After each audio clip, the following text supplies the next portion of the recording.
সেলিমপুর চর পদ্মার আগ্রাসী থাবায় অনেকটা হারিয়ে যাওয়া এক জনপদের নাম, যেখানে কয়েক বছর আগেও 4,000 মানুষের বসবাস ছিল। এখন নদী ভাঙনের শিকার হয়ে বসতবাড়ি হারিয়ে দাঁড়িয়েছে 200 থেকে 250 ঘরের কাছে। নদীর করাল গ্রাসে বসতভিটা হারিয়ে উদ্বাস্তু হয়ে গেছে এই চরের মানুষ। শিক্ষা ও চিকিৎসার মতো মৌলিক চাহিদাও যাদের অধরা। আজকের এই ভিডিওতে আপনাদেরকে শোনাবো এই জনপদের মানুষের দুঃখ কষ্টের গল্প। আর যাওয়ার কোনো জায়গা নাই, আল্লাহ যদি কোনো নেয় তাই ছাড়া বাবা আমার যাওয়ার সুবিধা নেই। টাকা পয়সাও নেই, জায়গা রাখতে পারবো না, ভাতই পাই না বা জায়গা রাখম কোন আমরা।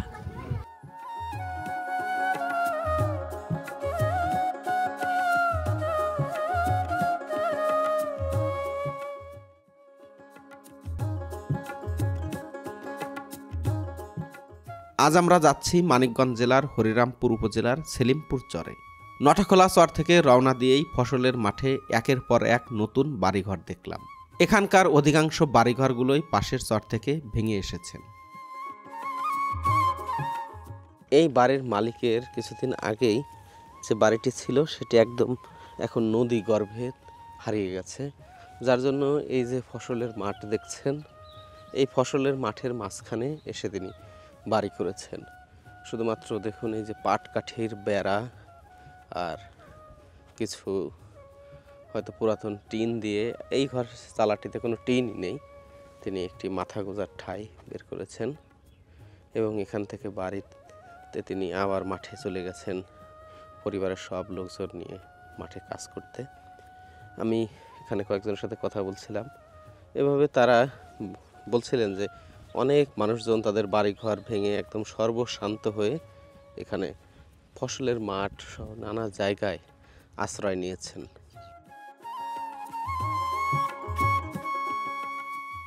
নটাখোলা চর পদ্মা থেকে কিছুটা দূরে হওয়ার কারণে এখানেই মানুষ মাথা গোঁজার ঠাঁই করেছেন। তবে পদ্মা যেভাবে আগ্রাসী হয়ে উঠেছে তাতে কয়েক বছরের মধ্যেই এই চর ভেঙে যাবে বলে মানুষ ভয়ে আছে।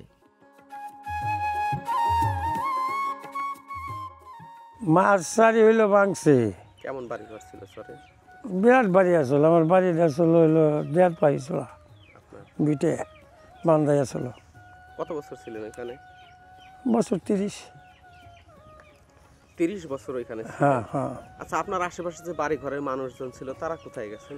তারা ওই গাংপর কিছু আছে আর ওই জায়গায় জায়গায় আছে আর কি, ক্ষতিগ্রস্ত একজন এক জায়গায়। কত ওই যে পাটগ্রাম গেছে, কত গঙ্গা দুধে আছে, ওই গঙ্গা দুধে একটা সাইড আছে ওখানে আছে। সবার জন্য দেশ ছেড়ে আইলে বলতে কিরম লাগে বুঝেন না, খুব কষ্ট লাগে। এতে বেন্নাগাল রয়েছে। ওই ছেলেরা ওই গাং পরে আছে, একসাথে তো এক পরিবারে ছিলেন না? এক পরিবারে ওই ওরা গাং পরে আছে। এখন যার যার মতন হয়ে গেছে, একজনে এক কানে খাই, বুঝেন নাই, যার যার মতন কালে বাদ দিব কেরা, একটা নিয়ে খাই, ছোটটা নিয়ে। একজন ছেলে আসছে আসছে, আর বাকি ওই লুডিস বাড়ি 4 ছেলে। 4 ছেলে, 3 ছেলেকে রেখে? হ্যাঁ, ওরা অন্য ওই পারে এক জায়গা চাইপে রয়েছে আর কি। বুঝতে পারছি। আসবে এখানে? না আসবে, জায়গাইব নাকি বড়, জায়গারও তো দরকার। হ্যাঁ, এই আর কি। একদম ফসলের মাঠ।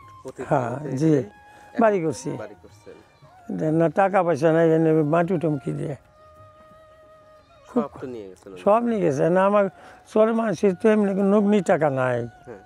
যে যতই দেন ওই চাষাবাদ করে, কিছু হয় খায়, পরে জোরে দেয়, নানান পদে চলে, বুঝছেন না, এই আর কি।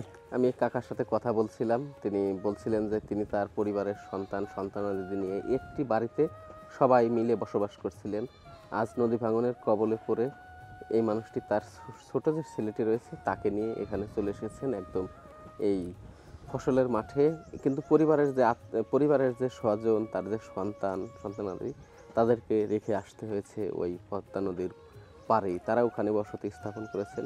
আসলে স্বজন, মানুষের বাড়ি ঘর, টাকা পয়সার জন্য তো মানুষের মায়া থাকেই, কিন্তু সবচেয়ে বড় যে মায়া সন্তানাদি, আশেপাশের যে পরিবারগুলো রয়েছে, যে প্রতিবেশীগুলো রয়েছে, সেইগুলোর সাথে মানুষের দেখা হয়, কথা হয়, সেই কথার মধ্যে মানুষ বেঁচে থাকেন তাদের সাথে বিভিন্ন যোগাযোগের মাধ্যমে। কিন্তু এই ভাবের যে আদান প্রদান হয় সেটি কিন্তু একজন মানুষের যখন সেখান থেকে ছিন্ন করে চলে এসে আরেকটি জায়গায় আশ্রয় নেয়, সেই মানুষটি কি হয় যে একদম গাছ থেকে যেমন শিকড় উপড়ে ফেললে একদম মানুষের যে কোনো অবস্থান থাকে না, একটি গাছ যেমন তার কোনো রস আস্বাদন করতে পারে না, এই মানুষগুলোর অবস্থা যদি একটু চিন্তা করেন, সেই একদম শিকড় থেকে তুলে ফেলা একটা উপড়ে ফেলা গাছের মতো।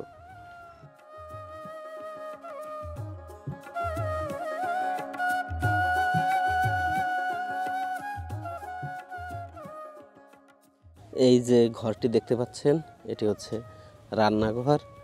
এই কাকা কাকিদের বাড়ি ঘর ছিল সেলিমপুর চরে, এবং সেলিমপুর চর কাকা চরের নাম কি, গঙ্গাদর্দি চরে কাকাদের বাড়ি ছিল। এখান থেকে ওই চরের চরের নদী ভাঙনের কবলে পড়ে সব কিছু একদম হারিয়ে ওনারা একদম নিঃস্বের কাতারে চলে এসেছেন। যার ফলে এইখানে একটু জায়গা আগে থেকে কেনা ছিল, সেখানে এসে তারা মাথা গোজার যে ঠাঁই সেটি করেছেন। কিন্তু বাড়িঘর এক জায়গা থেকে আরেক জায়গায় ভেঙে নিয়ে গেলে মানুষের গুছিয়ে উঠতে কতটা সময় লাগে, কতটা কষ্ট হয়, এই বাড়িঘরগুলো একটু দেখুন, আপনারা বুঝতে পারবেন যে কতটা কষ্ট করে এই যে মাটি দেখতে পাচ্ছেন, এই আশেপাশে কোনো একটি পুকুর তৈরি করেছেন তারা, স্থানীয় ভাষায় মাইটেল বলে, সেইখান থেকে মাটি এনে একদম নিজের কোমরে করে কাখে করে এনে এনে এই বাড়িঘরগুলো উঁচু করতে হচ্ছে।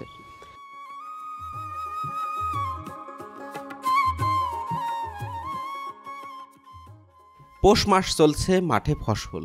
আগে এই মাঠগুলো ভরা থাকতো সরিষা দিয়ে, তবে এখন সরিষাকে সরিয়ে জায়গা করে নিয়েছে ভুট্টা।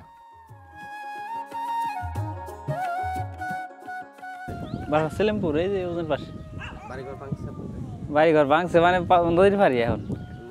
আগে কি বাড়ির ভিতরে ছিল? আগে ভিতরে ছিল, 2বার ভাঙে পড়ছি, এখন বর্তমানে আবার পাড়ালে পড়ছে।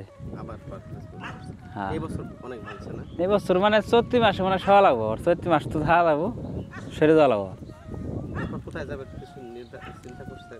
কোথায় যাওয়ার মতো কায়দা বায়দা এখন তো হয় নাই, যে কবিরপুর ওই সাইডে জায়গা জায়গায় রাই করা যায়। এই আর এই দুধ নিয়ে কোন জায়গা বিক্রি করেন? জিটকে আজকে নিয়ে যাবেন? আজকে যাবো। কতগুলো বাড়ি থেকে দুধ সংগ্রহ করেন? দুধ মোটামুটি বাড়ি অত গোড়া নাই, মন তো আর কি 30-35 টাকায় দোয়াই।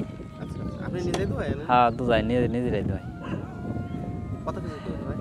দুধ মোটামুটি এখন বর্তমান বেশি হয় না, 40-45 লিটার হয়, 35 লিটার 40 লিটার হয়। ওই সময় আবার একটু বেশি হয়, চৈত্র বৈশাখ মাস, চৈত মাসে বৈশাখ মাসে একটু বেশি হয়, 1.5 মণ 2 মণ হয়। হ্যাঁ, পানিটা নিজের না? পানি কিছু দেওয়াই লাগবো, হালকা পাতলা, না দুধ তো ভালো থাকে না, কিছু দেওয়াই লাগবো। ঠিক আছে, মিথ্যা কথা বলতে লাভ নাই, হ্যাঁ পানি ছাড়া দুধ ভালো থাকে না, বুঝছেন। বুঝতে পারছি।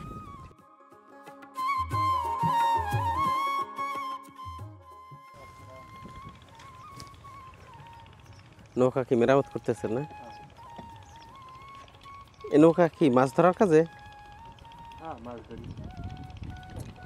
এত ছোট নৌকা দিয়ে তার মানুষ পারাপার করা যায় না নাকি? করা যায় না? এটা কত খরচ হলো এই বছর নৌকা ঠিক করতে? মোটামুটি খালি লোকায় পড়ছে 25,000-26,000। এটা কি কাঠ ভাই? মেহরবানি কাঠ, অনেক পাকা মনে হচ্ছে কাঠ না?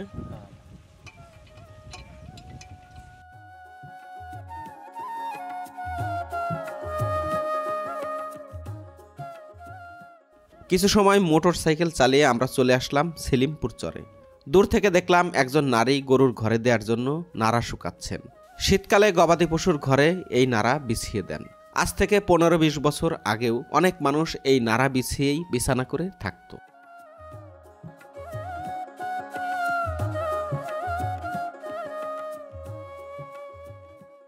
আমাকে জমি জমা যা ছিল না সব ভাঙে নিয়ে গেছে।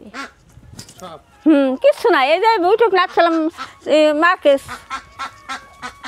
বাড়ি করবে নাচছিলাম এটা কি কিনে নিয়ে নাকি? না, মার্কেস যেদিন চর আছে একদিন থাকুন, তারপরে ভাঙিয়ে নিয়ে গেলে তাকে আবার তারাই ফেল। পুরো দেশে লাখ পর্যন্ত এত নাগে 10 লাখ 12 লাখ 20 লাখও নাগে। এই এখানে আইলাম 4 ভাঙ্গা দিলাম, ওনতে হরি হরিতে এই 4 ভাঙা দিলাম। এর আগে ভাঙছে বাড়ি? এর আগে ছিল কবিরপুর। তার তখন আপনার বিয়ের পর কয়বার বাড়ি ভাঙছে? আমার বিয়ের পর 7-8 বছর পর ভেঙে গেল। 7-8 বার? হ্যাঁ। প্রতিবারে যে বাড়ি ঘর করেন, এই যে ধরেন যে আথাল বাঁধছেন উঁচু করে, হ্যাঁ এই আথাল এই যে মাটিগুলোকে নিজেরই কেটে আনতে হয়? নিজের একাইটা নি কামলা টামলা দিয়ে না? না আমরা তো উঠেই ঘরবাড়ি এত কষ্ট ঘরবাড়ি বাড়ি নিজেরে উঠেছি, এনে তো নিজেরে পারি না, এত পরে নিয়ে উঠেন নাকি, তারপরে তো এটা পরে তুমি লাস্ট নষ্ট হয়ে নাকি।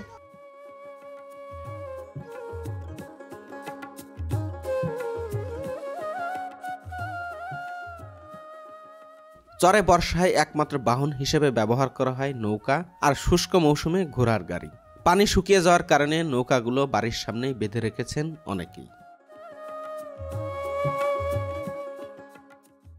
এরপর আমরা রওনা দিলাম সেলিমপুরের বাজারের দিকে।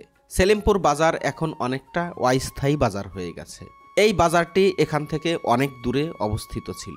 নদী ভাঙনের কারণে এখানে স্থানান্তরিত করা হয়েছে। দোকানপাটগুলো এমনভাবে বসানো হয়েছে যেন যে কোনো সময় চাইলেই সরিয়ে নিতে পারেন তারা।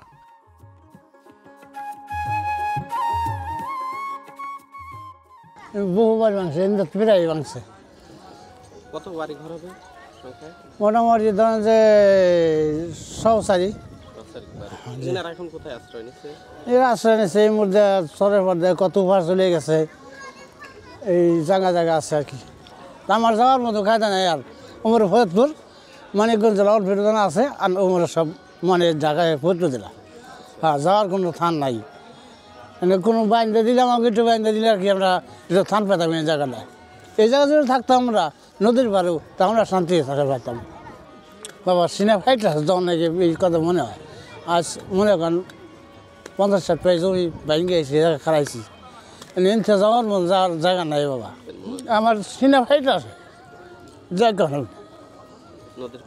নদীর বার যত ভেঙে নিয়ে খাইছি, ওটা ভেঙে গেলে ওখানে যাওয়ার জন্য জায়গা নেই। এই জন্য সিনেমা ফাইট আছে।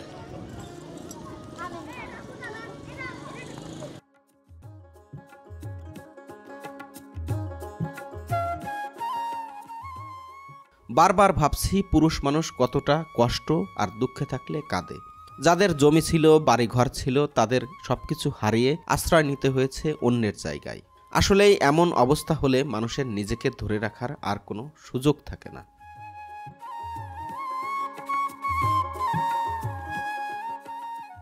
এই আমার জীবনে 7 বার ভাঙলাম, আর যাওয়ার কোনো জায়গা নাই। আল্লাহ যদি কোনো নেই তাছাড়া বাবা আমার যাওয়ার সুবিধা নেই, টাকা পয়সাও নাই, জায়গা রাখতে পারবো না।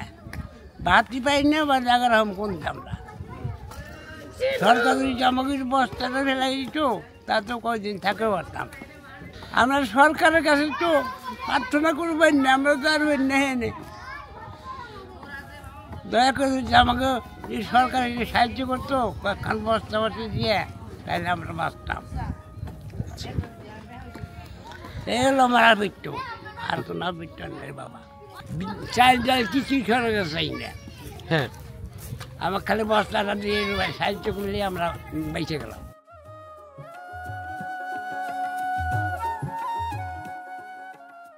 মানুষ পদ্মার ভাঙনের সাথে লড়াই করে দিশেহারা হয়ে গেছে।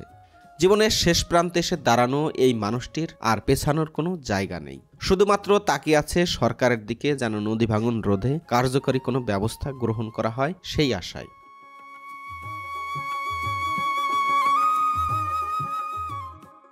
সরাই হারাতে পারে না, মানে যে ভাঙছে মানুষ বাতি পাইব না, কিন্তু ফসলে বুইটি তামানিতে ভেঙে দিচ্ছে। বাঁচবো কেমন মানুষ? না খেয়ে মরানো ঘুমাইছে। মানুষজন আশ্রয় নিচ্ছে কোথায় ভাই? আশ্রয় নিচ্ছে সেটা এসে একটু জায়গা জমি আছে, কত শুনকার আনেছে, কত মার্কেট নিয়েছে, কত কিরমি নিয়েছে, কত রাস্তার ডালে আছে। এই কিছু থাকবো না, মানুষ সব মরবো, না খেয়ে মরবো মানুষ। যেটুকু আছে যদি বাঁধিয়ে দেয় তা মানুষ বাঁচবো। আর মেলা আমাকে 5,000 আছে, আর 2-1,000 তো ডানি বেশি লিখেছে। 2-3,000 হ্যাঁ বেশি, 5,000 বেশি হলো। বাড়ি ঘর মোট 8-9,000 বাড়ি ঘর আছে, বসে আসলো 10 থেকে 12 ঘর। হ্যাঁ, তারও তো বেশি আসলো। কাঞ্চনপুর দিয়ে এরিয়া দিয়ে আসলে মেলা। নদী এখান থেকে কয় কিলো দূরে ছিল? নদী এখান থেকে কি ছিল 4.5 কিলো আসলে। 4.5 কিলো 5 কিলো আসলো। 5 কিলো পুরো বাড়ি করছে। 5 কিলো ধরে চলে গেছে। হ্যাঁ 5 কিলো দূরে না চলে গেছে। মোর 6 কিলো আছে, মনে করেন 1.5 কিলো গাং ছিল আগে। হ্যাঁ 6 কিলোর ভিতরে 1.5 কিলো গাং ছিল আর তামারি মাংস। আরে 4.5 কিলো গাং ছিল।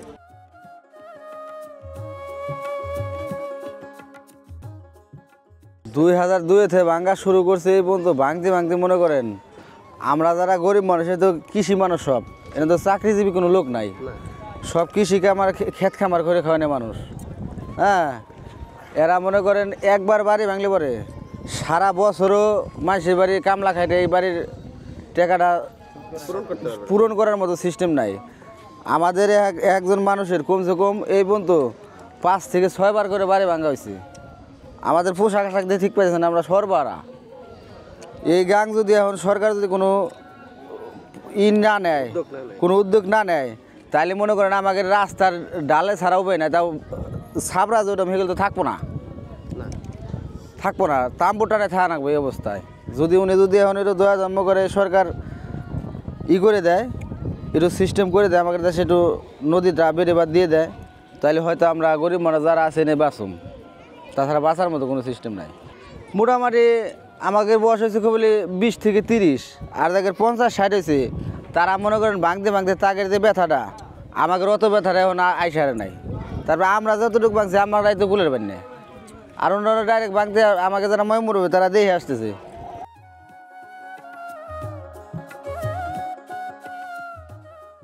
বাজার থেকে একটু দূরেই নদী।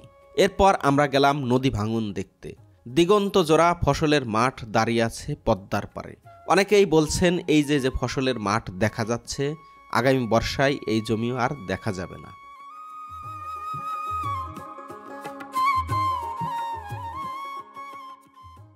নদী ভাঙন কতটা আগ্রাসী ছিল তা নদীর তীর থেকে পাড়ের দিকে তাকালেই স্পষ্ট বোঝা যাচ্ছে। নদী থেকে পাড়ের উচ্চতা যত বেশি হয় সেখানে ভাঙন তত বেশি হয়। এখানে নদী এমনভাবে ভেঙেছে নিচ থেকে তাকালে মনে হচ্ছে পাহাড়ের পাদদেশে দাঁড়িয়ে আছি।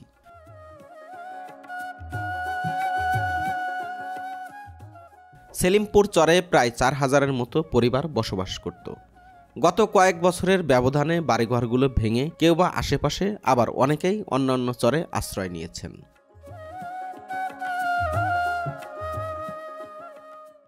ওই টিলাটায় বাড়ি ছিল আমাকে, ওই যে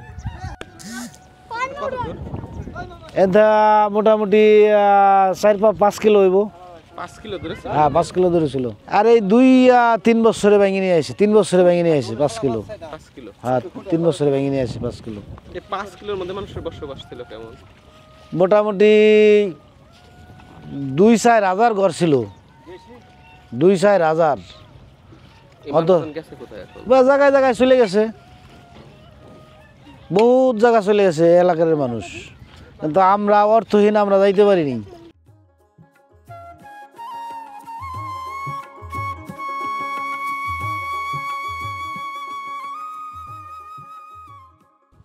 লেসরাম ইউনিয়ন, 57 ইউনিয়ন, আজিমনগর ইউনিয়ন, 3টা ইউনিয়নে 20,000 পরিবার বসবাস করতেছি আমরা। আমাদের লেসরাম ইউনিয়নে একটা পুলিশ ফাঁড়ি আছে, একটা হাই স্কুল আছে, আরও 2-3টা প্রাথমিক বিদ্যালয় আছে। মানে সব হলো নদীর গর্ভে যাওয়ার পথে এসে গেছে। যদি এইবার ইমার্জেন্সি এই বছরে রক্ষণাবেক্ষণ না করে তাহলে কিছু থাকবে না, কিছু থাকার সম্ভাবনা নাই, এবং কি আমরাও থাকতে পারব না। আমরা যারা হরিরামপুর মানিকগঞ্জের লোক আমরা আছি, আমরা থাকতে পারব না। আমাকেও নিশ্চয়ই জায়গায় জায়গায় জায়গায় জায়গায় জায়গায় থাকা লাগবো, রোহিঙ্গা বসবাস করা লাগবো। আমাকেও সরকার কাছে আবেদন, সরকার তো বর্তমানে যাই আছে যেটাকে আছে তার কাছে আমাকে আগে আবেদন হলো এরা যেন আমাকে এই বাঁধের বিষয়ে একটা পরিকল্পনা ওরা নিয়ে থাকে, কেমন নেয় অতি দ্রুত এই বছরের মধ্যে নিতে হইব। এবছর যদি নেয় তাহলে আমরা হয়তো থাকতে পারব।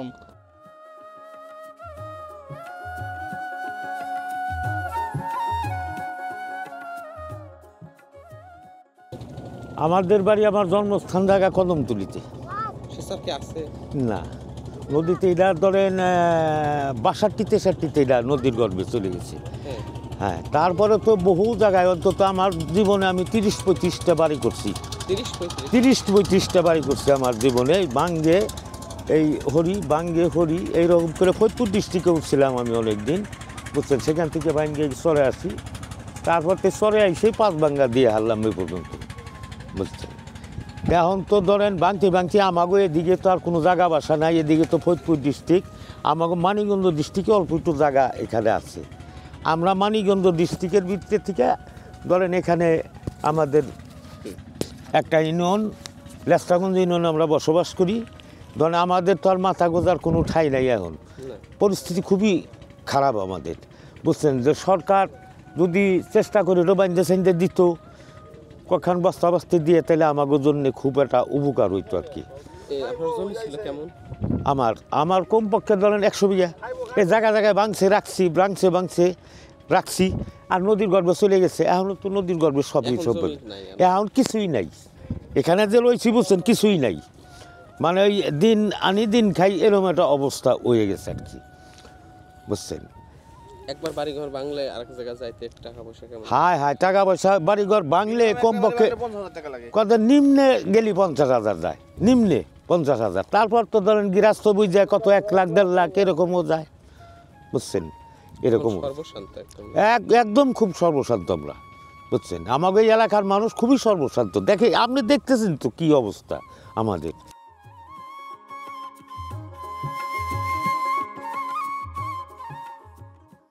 সেলিমপুর চরের মানুষজন কেনাকাটার জন্য বেশিরভাগ সময় মানিকগঞ্জে যাওয়া আসা করেন। এখানকার মানুষেরা চিকিৎসা সেবা গ্রহণের জন্য ও নিত্য প্রয়োজনীয় পণ্য কেনার জন্য মানিকগঞ্জের ঝিটকা বাজারে যায়। সেলিমপুর চরের যে খেয়াঘাট রয়েছে, আমি সেই খেয়াঘাটের দিকে যাচ্ছি। এখানে প্রচুর মানুষ শহরের দিকে যাচ্ছেন। নদীর যে ভাঙন সেটি কতটা হয়েছে, কতটা প্রবল ছিল, আপনারা যদি এই ভাঙনের দিকে তাকান, দেখুন নদী থেকে যে পার, এটি কত খাড়া। যেখানে চর পড়ে সেখানে হচ্ছে ঢালু হয়, আর যেখানে যত ভাঙন থাকে সেখানে ততটা এইভাবে খাড়া থাকে। যাচ্ছেন আপনি কি করতে? ডাক্তারের কাছে যাচ্ছেন না? চরে তো আর কোনো ডাক্তার দেখানোর কোনো সুযোগ নাই। হ্যাঁ, যে ডাক্তার আছে ডাক্তারের কাম হয় না, কাজ হয় না। 500 টাকার ওষুধ খাওয়াইছি, 500 টাকা হয়ে গেছে। এনাবার যে বাজার কাছে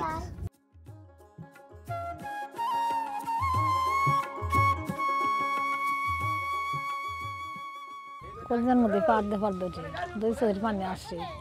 আরে আমি মনে আমার কে দেখবো না, দেশের মাঝে তো শুনে নালোর মায় মরছে, দেখি আসি করে মাঠে দিয়ে আসি।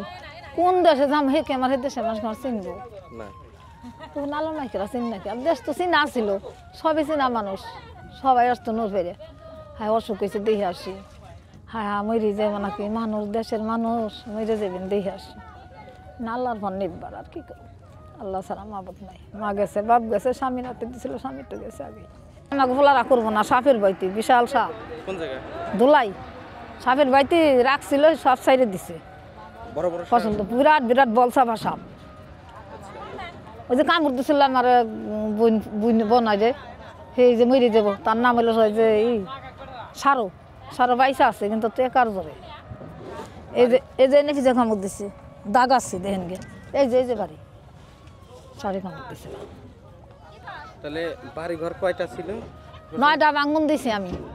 এই যে এখানে যাইছে বাড়ি ভাঙ্গা দিয়ে আমার 9টা। ছোটকালে বউ, ছোটকালে বিয়ে দিছি আমি, একবারের এক মেয়া, একইবারের একই মেয়ে। আর 2টা ভাই আমার ছোট, আমার মা নাই, মা মরে গেছে ছোট পিঠে 3টা ভাইতে। মানুষের বাড়ি কাজ কাম করছি, এবারে কটা বাড়া বানছে, কিন্তু বাড়া বানছি ডেহি ফাটাইছি, হাতে হাতে চাষি মাজাদের ডেহি পারাইছি, আদর করছি। ভাইরা ওই যে 2টা ভাই, এটা বড়ি নাকছে, এটা কটা গরুর ঘাস খাওয়াইছে, একটু কুড়ে পানি খাওয়াইছে, এতেই করছে। এই ইতিহাস আমার অন্তর পড়াল ইতিহাস, বাবা আমি হলো দক্ষিণ মানুষ। আল্লাহ মানছে গুড়ে মাসে 4-4 ভাত খাইছেন, হ্যাঁ রান্না ভাত খালি যায় খাইবেন। এই যে বাড়ি আবার আমি মর যাই, করালে বন্দি নিলাম।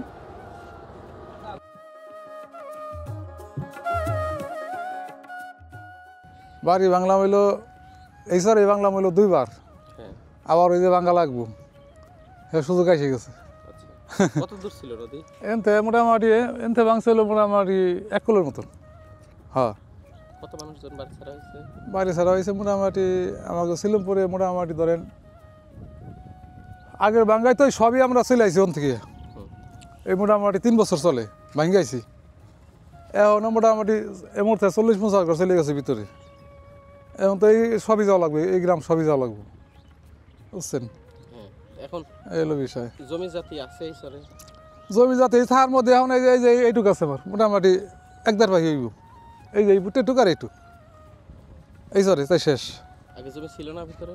এইবারে সব জমি আমাকে। কত জমি ছিল? জমি আসলে মোটামুটি আমাকে 50-60 ভাগের মতন। সব চলে গেছে? সব গাঙ্গে চলে গেছে। এখন তাহলে জীবনযাপন করতেছেন? জীবনযাপন করতেছে এখন ওই চরে যে সনকরা কিনি, বছর হিসেবে কিনে তার ওই চাষাবাদ করা লাগে।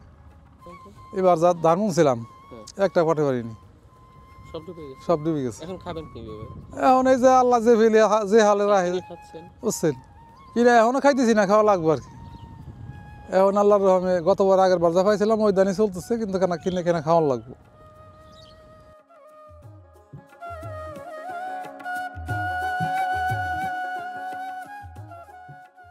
এখন তো বাড়ি ভাঙছি নালি 10 বার। যাই না, জায়গা নাই দাদা। ছেলে মেয়ে না না না, কেউ নাই, স্বামীও নেই, ছেলেও নাই, মেয়েও নেই। মানুষ ওরও নাই বাবা, ভাঙ্গে চিড়ে গেছে। আচ্ছা ইডা বাবা দেহ এনে তো আবার হরান লাগবো, ওইটাই তো চিন্তা ভাবনা করতেছি। গাঙ্গের পাড়িটি পড়ছে তো,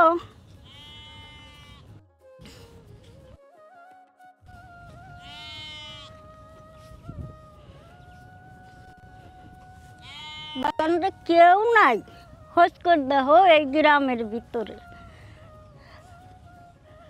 স্বামী নাই, একটা ছেলে পেলে নাই, আসছিল দেওরের ছেলেরা, তারা আমারে ফেলাই থিয়ে চলে গেছে উপার। কোন জায়গায়? তারা গেছে ওই যে ওনারে কইল সালার বাজার, তারা গেছে। আপনি থাকেন কোন জায়গায়? ওই যে আমার ঘর বাজান, দেখে যা ভাঙ্গা চূড়া ঘর, দেখলি কই পারবে হেনে বলে আমার কাকি। এই যে সকল ঘর দৌড় ভাঙ্গে চিড়ে নিয়েছে, কে নাই পয়সা নাই, তো ঘর হরার পারতেছি না কোনো হানে।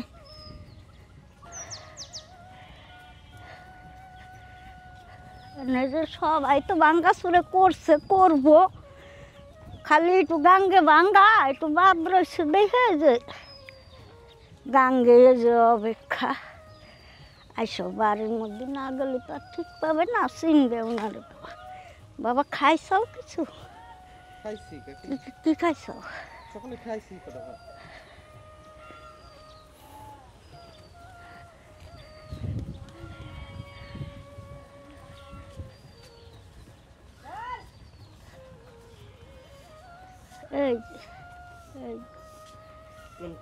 এই যে এই ঘরে বসবাস করেন? হ্যাঁ হ্যাঁ হ্যাঁ, হ্যাঁ আমি একাই। এই যে শুনে দেখেন লোক আছে, তুলে দিছিল কাকি? ওই তো দেওরের ছেলের আইন দিচ্ছিল। আচ্ছা, ওরা পরে চলে গেছে না? হ্যাঁ হ্যাঁ হ্যাঁ, এখানে আইনে দিয়ে থুয়ে তাদের মতন তারা বাইরে গেছে। বুঝতে না বাবা, কষ্ট হয় না কথা? বাজান যার কেই নাই তার পাল্লা, কষ্ট হইলে কি করম, কিছু করার আছে। কাকা মারা গেছে কত বছর আগে? ওই 15 বছর। তারপরে একাই? হ্যাঁ হ্যাঁ হ্যাঁ, তারপরে একাই। এই দেওরের ছেলেরা এই যে সবাই জানে, এ তারা এনে গড়টা যায় না দিয়ে থুয়ে তারা চলে গেছে। হ্যাঁ হ্যাঁ হ্যাঁ হ্যাঁ, আমি পড়ে রয়েছি না, আমার আল্লাহ যে দিকে নেয় বাজান। এরপর বাড়ি বাংলা কোথায় যাবেন আপনি? এনে আমিও তো কইতে পারি না, দেখি আশেপাশে মানুষজন আসছে, আল্লাহ যেখানে নেয়, আল্লাহর পর ভরসা।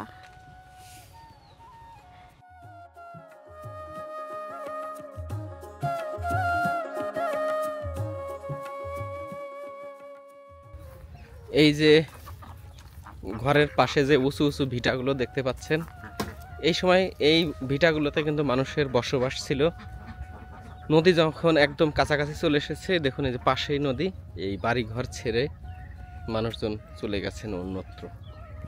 আসলে বাড়িঘরের যে মায়া, আশেপাশের প্রতিবেশী যে স্বজন, এগুলো ছেড়ে মানুষ যখন চলে যায় একদম বন্ধন ছিঁড়ে, কতটা কষ্ট যন্ত্রণা নিয়ে মানুষ চর ছেড়ে অন্য চরে চলে যান।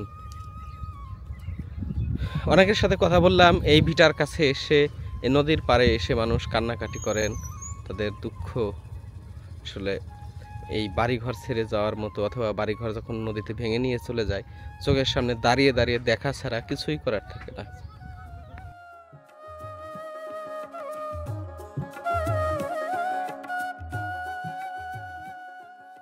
অনেকদিন পর গ্রামীণ এমন বিয়ে দেখলাম। এখন যত প্রত্যন্ত গ্রামই হোক না কেন, মানুষ বিয়ে করার জন্য কোনো না কোনো গাড়ি ব্যবহার করেন, কিন্তু এই চরে এসে দেখলাম এখনো মানুষ পায়ে হেঁটে বিয়ে করতে যায়।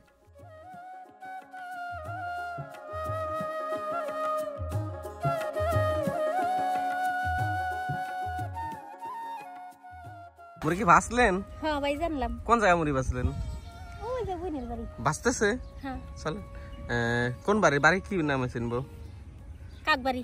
যে বাড়ি মুড়ি ভাসতেছে? কবির ব্যাপারী। আচ্ছা ঠিক আছে। কত দূর? এই যে সময় ওই যে মানুষ যায় আইতে। আচ্ছা।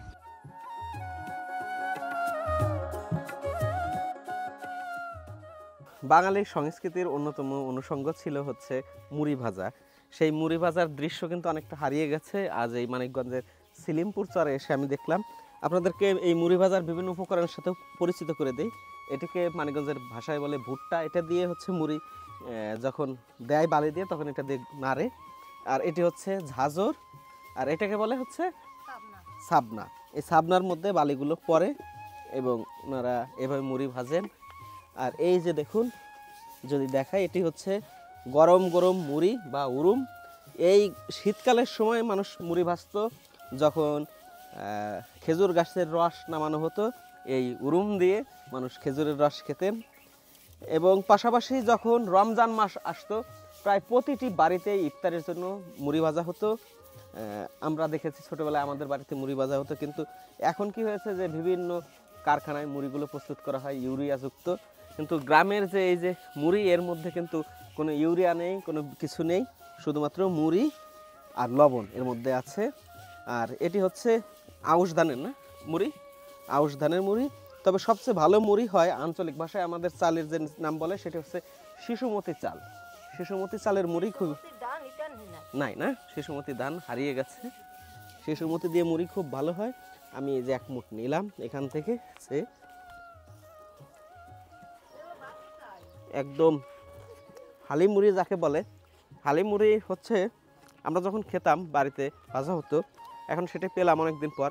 হালি মুড়ি খেলে মানুষের দাঁতে লেগে যায়, যখন চাবান দেওয়া হয় তখন দাঁতগুলোতে এঁটে এঁটে যায়। মা আর দাদি মুড়ি ভাজছে আর পরম আনন্দে খেয়ে যাচ্ছে দুই ভাই বোন। এমন দৃশ্য বাঙালির ঘরে ঘরে আগে দেখা গেলেও এখন এটি হারিয়ে গেছে। এমন দৃশ্য যে কাউকে নিয়ে যাবে তার হারানো শৈশবে।